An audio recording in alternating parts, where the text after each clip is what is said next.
Welcome everyone. Thanks for coming. The speech title tonight I'm going to bring to you is called My Eulogy. The general purpose of my speech is to inform my classmates about my death, delivered by a narrator in my eulogy. The specific purpose of my speech is to describe to the class the strange journey I encountered after seemingly just dying. The description of death is varied, and definitions are distant with the inscriptions of life on the tongue of all those who drifted left behind. Hello again, and welcome. I come to you here now from a system of past moments where I died. Yes, I died one day.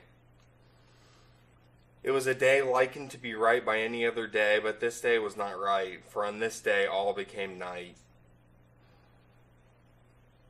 We live in the light from Living in the Light 2011. Chris knew that. I knew that. But not until just before he lost his life did Chris find out about the darkest of night. You see, Chris was battling now his losses before his known future event successes, and bringing forth his own new forms of kindness and beauty, optioned reality. Categorizing his honorable attributes include kindness, honesty, valor, and credibility.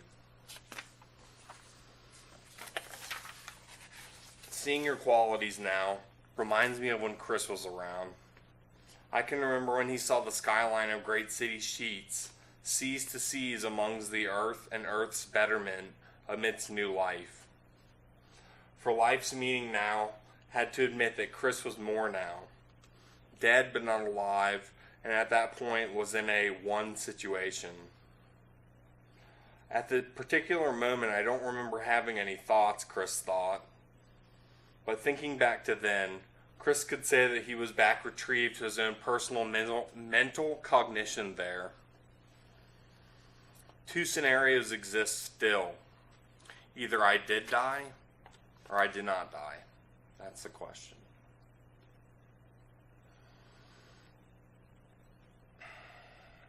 Now let us 99 times out of 100 tell Chris about his astonishing tale of living and then dying.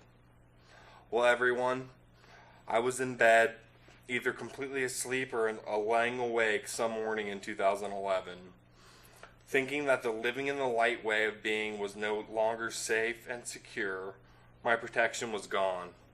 Living in the light, 1993. I remember all of a sudden being risen to my feet by waves of cold chills and immediate sweating. That was occurring to me in my body when I arose. It felt like there was a hole in my heart, and that blood was leaking down into my chest and abdomen. Shuffling from the bedroom to the hallway and into the bathroom, I fell to my knees in front of the adjacent toilet. On my knees, I remember calling out to God and Jesus when it started to feel as though I was about to black out.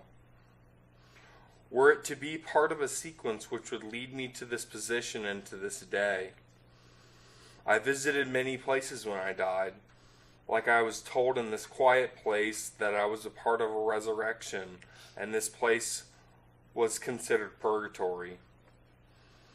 I was also told in the moment that I died that I have outlasted existence of the universe, and I would outlast and have outlasted the existence of eternity.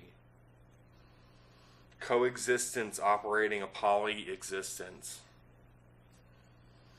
The next thing I remember at the end of my very long and very dark journey was that I was being lifted up by the tip of my head by my body in this place of no light. There was darkness and subconscious, and what I remember is that my body was moved to in front of the toilet now, with one of my hands shaped into a fist, and was in the toilet bowl. The commode was smashed with water flowing out to the front, the back, and the sides. I didn't go to the hospital. All I had to do was call a repairman for the commode. So after Chris was brought back to life from an alternate reality or alternate subjectivity and utterly slammed into this existence, sometimes leaves people while others, like the commode, shocked and exhibiting need for change. But yes, this eulogy is strange to arrange because young Christopher Lee did come back to us. A different us, but let us none to the less. He says he hears of funerals made in his honors. See, Chris hears voices and sees beings. I wonder what we saw, what we heard at his funeral. Chris has a happy disposition, he always has. And let me tell you that he was quite a jokester. He loved to laugh and smile. Knowing that Chris would come back, this edition of my eulogy seems woe pointless, says near-death experience. I mean, did you die or didn't you die? Chris settling back in, yes, everyone, I did die. Then where were you? He doesn't know. Third dimension, is so benign. 3 days before you are to resign from its ultimate design. Can anyone think of more to shine? Because what Chris speaks of is no bright loving light or higher purpose than to live a happy life full of purposeful plans.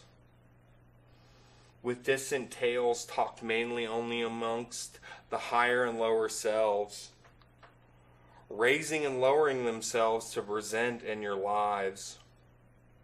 We see here humanistic beings brought out by subconscious psyche and diluted into romances of everyday expertise. Funerals, ceremony, and speeches are wonderful places to celebrate life, death, and other aspects of one's life when all is known. It is comforting to note the changes that were made since I left and came back.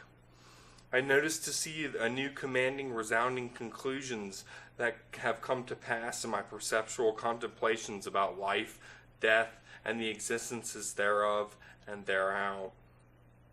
It is mentally perplexing to believe that there isn't much more to explore here throughout this remaining temporal expansion of creation and expression, and the cycles held to behold the final outcome of communicative travel and completion.